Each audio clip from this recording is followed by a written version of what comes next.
안녕하세요. 사주 한 스푼입니다. 어느덧 24년이 지나가고 25년을 앞두고 있는데요. 정축월의 가장 큰 특징은 일단 너무 춥다는 것이겠죠. 해자축, 그 중에서도 가장 차가운 꽁꽁 얼어붙은 축토 위에 정화라는 불씨를 천간에 올려뒀어요. 이 사진으로 정축월을 어느 정도는 표현할 수 있을 것 같은데요. 이렇게 추운데 모닥불이 눈앞에 있다면 누구라도 본능적으로 모닥불 앞으로 가겠죠. 차라리 없으면 모를까? 버젓이 내 눈앞에 있고 난 너무 추우니까요. 그래서 정축월은요, 정화라는 에너지에 집중이 되어 있습니다.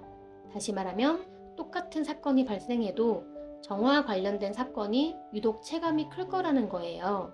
물론 사주마다 정도의 차이는 있습니다. 이를테면 추운 겨울밤에 태어났다면 더더욱 정화에 집중되어 있겠죠. 그리고 우리는 정화라는 오행을 어딘가에 몰입하는 에너지라고 흔히 얘기합니다. 이것이 지나쳤을 때는 우리는 과욕 또는 집착이라고 부르기도 하지만 적당한 욕심은 오히려 무기력을 줄이고 열정을 부르는, 열정을 대표하는 유전자이기도 하죠. 이쯤에서 나의 정화는 무엇인지, 지금 내 가슴 속에 작은 불씨는 어떤 것인지 떠올려 보시면서 오늘 영상 보시면 좋겠네요. 자, 지금부터는 지장간 속을 들여다보면서 정축월을 더 확대해 볼 거예요. 지금부터 집중해 주세요. 축토 속에는 계수와 신금, 기토가 있습니다. 이때 십성부터 해석하시기도 하는데, 그렇게 하시면 큰 숲을 보지 못한 채 자잘한 나무들만 보이기 때문에 제대로 해석하기가 쉽지 않더라고요. 그러니까 음양오행과 조후를 먼저 보시는 습관을 들여주시면 좋습니다.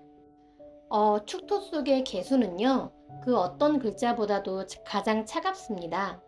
개수를 이슬비라고도 하는데, 축토 속의 개수는 이슬비는커녕 눈보라예요. 그래서 조후적으로 너무나 차갑다 보니까 꽁꽁 얼어붙은 땅이 바로 축토입니다. 농사를 짓기에도 너무나 혹독한 환경이죠. 그래서 보통은 다음 계절을 준비하기 위해 힘을 비축하고 정신을 가다듬는 그런 음중의 음기운을 대표하기도 한답니다. 그런 가운데 정화를 올려두었으니 축토같이 음적인 환경이나 정적인 분야에서 무언가를 대단히 몰입하는 것이 생길 수도 있겠죠.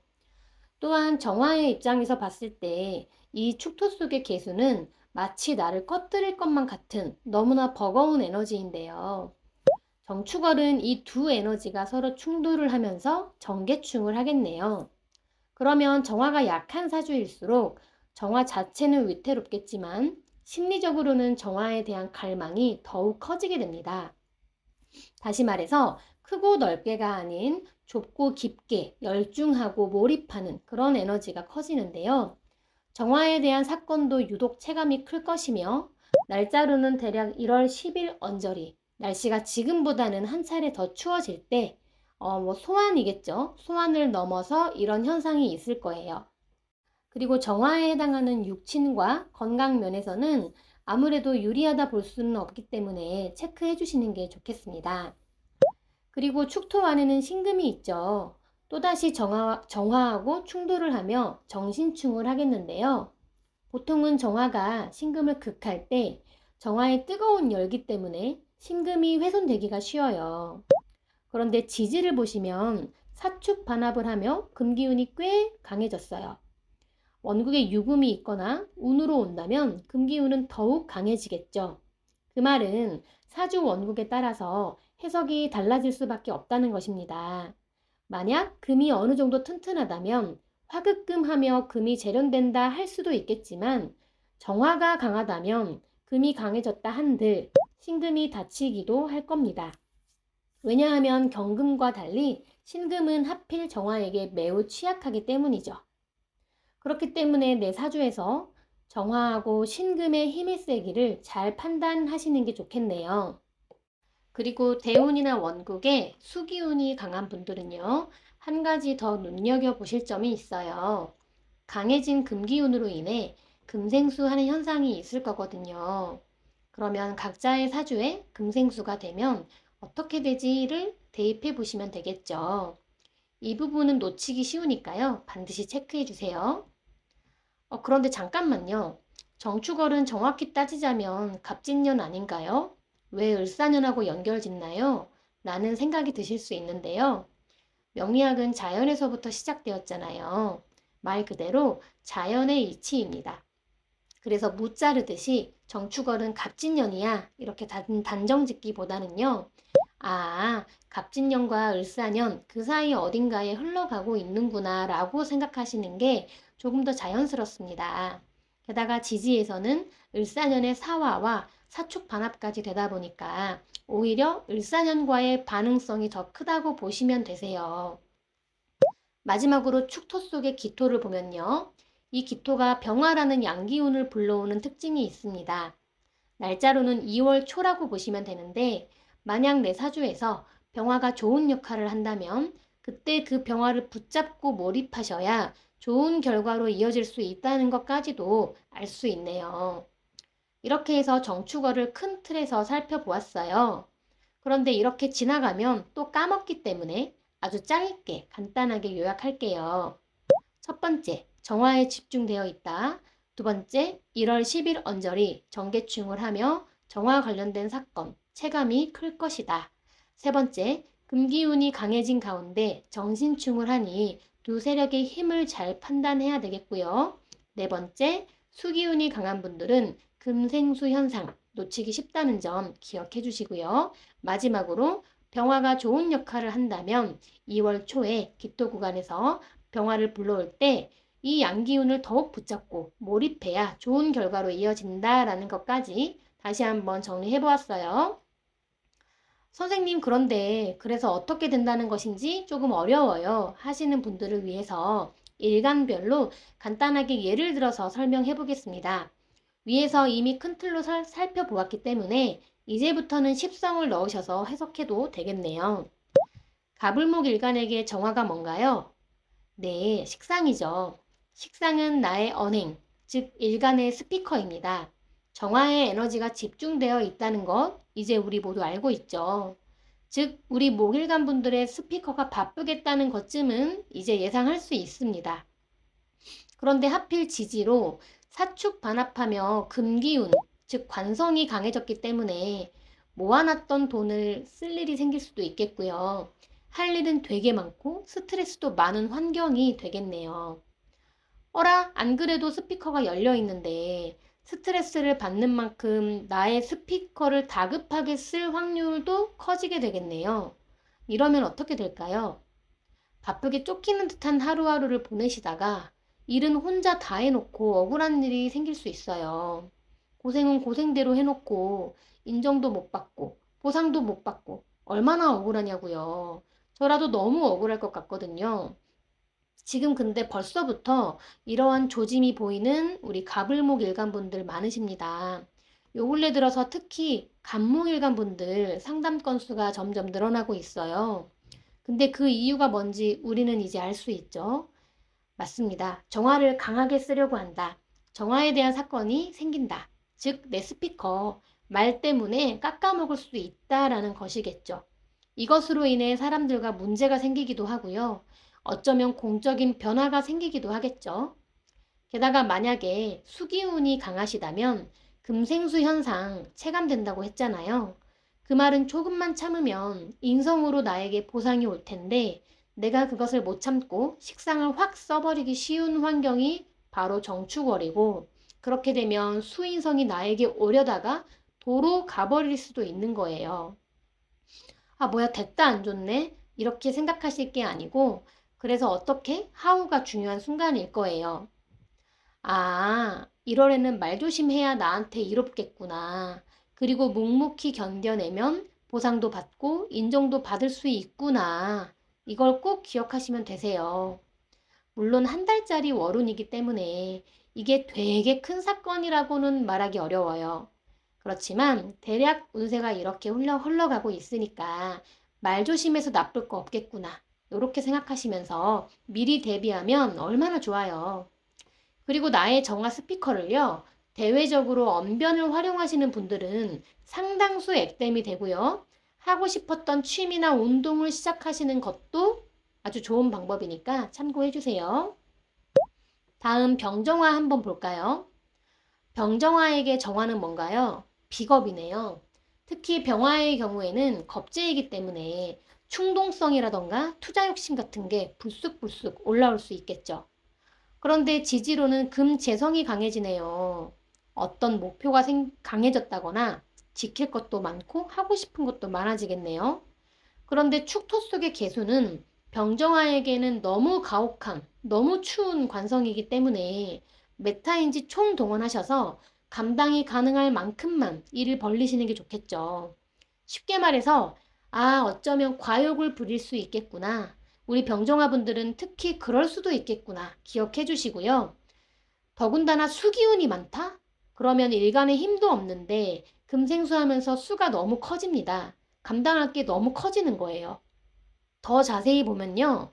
사축반합하면서 일어난 현상이라서 비겁, 즉 사람이 개입된 돈 문제가 발생할 수 있고요. 어쩌면 분쟁이 생길 수도 있겠죠.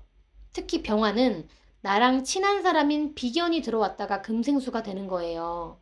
즉 예상치도 못하게 친한 사람 때문에 더 타격이 있을 수 있다는 점 기억해 주시고요. 그런데 만약 외부 사람들을 많이 만나는 직종에 계시다. 그러면 이런 현상들이 많은 부분 액땜이 될 거고요.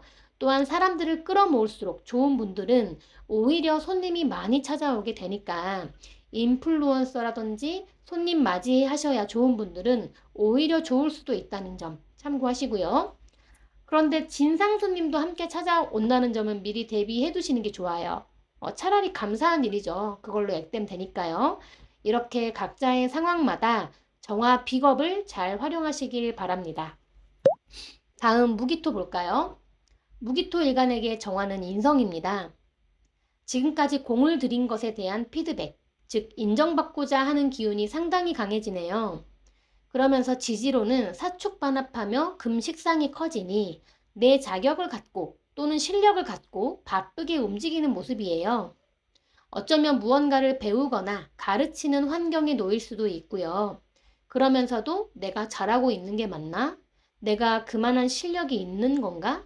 내가 그만한 자격이 있는가?에 대한 생각을 많이 하실 수도 있는 스스로에 대한 그 많은 고민을 하실 수도 있겠는데요. 이럴 때 학문이나 공부에 열중하시면 효율이 참 좋은 시기는 맞습니다. 그리고 수기운이 많은 무기토라면 결국 금생수하며 무기토의 힘을 빼버리기 때문에 앞에서는 돈을 버는데 결국 뒤로 새어나가는 형태일 수도 있겠습니다. 특히 무토는 정계충을 하며 양인을 건드리니까 서류나 계약 관련해서는 주의해 주시고요. 모친 관련해서도 안부를 자주 드려주시는 게 좋겠죠. 그리고 수기운이 많다면 병화가 좋은 역할을 할 가능성이 아무래도 커요. 그래서 내년 2월 초에 축중의 기토가 병화를 불러온다는 거 잊지 마시고 병화 인성을 꼭 잡고 가시길 바랍니다. 그래야만 병화가 확 터져 나오면서 내년에 화기운을 더 잘 활용하실 수 있으니까요. 그런데 만약 자격이나 기술 또는 전문성을 가지고 일하시는 형태, 즉 이미 정화 인성이 잘 갖추어진 상태라면 일감이 늘어나면서 오히려 좋아질 수도 있겠고요. 또한 어떤 제안이 들어오거나 서류, 계약 관련한 일들이 생길 수도 있겠습니다. 다음 경신금일간 볼게요. 경신금에게 정하는 관성이죠. 관성은 사실 나를 보호하면서도 억압하는 유전자이기 때문에 보통의 경우 힘들다고 해석을 하죠. 그러나 정축월의 경우 정화를 내가 스스로 붙잡을 확률이 커요. 이 말은 어떤 환경에 나를 집어넣고 그것을 계속 할 수 있게끔 스스로 시스템을 만들 수도 있다라는 얘기죠.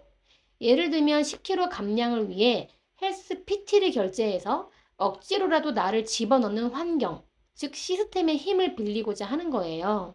직장인분들은 당연히 소속감을 원하겠고요. 감투를 쓰고 싶을 수도 있겠죠.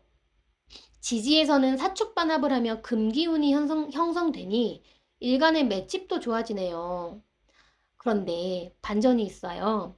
만약 유금이 원국에 있거나 운에서 온다면 사화라는 관성이 유금으로 결국 드러나기 때문에 경쟁자에게 뺏길 수도 있고요. 또한 수기운이 많은 경신금들은 결국 금생수하며 식상이 강해지거든요. 그러면 오히려 관성을 밀어내겠죠. 이렇게 되면 조직 내에서 문제가 생기거나 명예가 실추될 수도 있습니다. 이렇게 사주 원국마다 해석은 달라질 수밖에 없는 점 기억해 주시고요. 마지막으로 임계수일간 볼게요. 임계수에게 정화는 재성이네요. 나의 목표가 눈앞에 아른거리니 조금 전 경신금은 PT 프로그램이라는 시스템을 원했지만 임계수는 10kg 감량, 그 목표 자체에 대한 생각이 강해진달까요?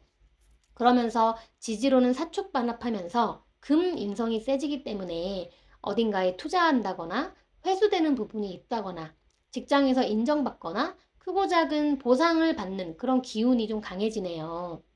여기까지는 좋은데 만약 수기운이 많다면요. 금생수하며 결국 비겁으로 뭉치고 비겁들은 내 재성을 호시탐탐 노리게 되니 재성의 흐름이 아주 안정적이라고 말하긴 어렵습니다.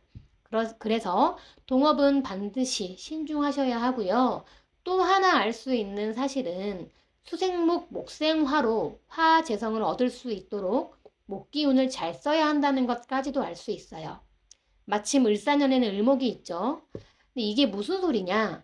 다이어트 10kg 감량 그 자체의 의미를 두기보다는요. 그것을 위한 하루에 30분 유산소 운동하고 또 30분은 근력 운동하고 샐러드는 무조건 한 끼 이런 식으로 식단 조절해야겠다라는 구체적인 과정인 목식상을 꾸준하게 써야 한다는 얘기입니다. 이쯤에서 나의 정화는 무엇인지 한번 떠올려 보시고 각자의 상황에 대입하시면 되겠죠. 만약에 내 목표가 다이어트가 아니라 돈이라면 어떻게 될까요? 돈 자체가 아른거리니 과정이 뭐가 중요해? 돈만 벌면 된다. 라는 식으로 흘러갈 수도 있는 거예요. 그러나 한 달짜리 월운이라서 되게 큰 사건이다. 이건 아니기 때문에 너무 큰 걱정은 마시고요. 이럴 때 소소하게 기부를 한다거나 평소 고마웠던 사람에게 선물을 주거나 밥 한 끼를 산다는 식으로 주변에 베풀고 의미 있는 지출을 하신다면 상당 부분 액땜이 된다는 점 말씀드립니다. 오히려 돈 할수록 돈이 멀어질 수 있구나 라는 점만 기억하시면 원하시는 결과물에 더욱 가까이 다가가실 수 있을 거예요. 여기까지 해서 정축월 운세 살펴보았는데요.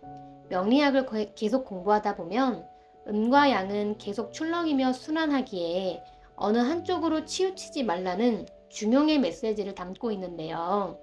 왜 이 이야기를 뜬금없이 하느냐? 앞으로 다가올 축월이 명리학적 관점으로 봤을 때는 음의 절정입니다. 즉 많은 분들의 활동성이 사라지고 생각도 무지하게 많아지고요. 잘 해왔던 운동도 나가기가 싫어지고 만사가 귀찮아질 수도 있다는 것이죠. 이렇게 무기력하게 아무 욕심 없이 있는 것도 결국 중용은 아니기 때문에 그런 가운데 천간에 올라온 정화의 의미가 무엇인지 정말 곰곰이 생각을 해봤어요. 누군가는 정화를 욕심이라고도 부르는데 혹시 요즘 들어 무기력하시다면 정축월의 정화는 욕심이 아니라 어쩌면 희망이지 않을까? 그런 생각이 들었습니다.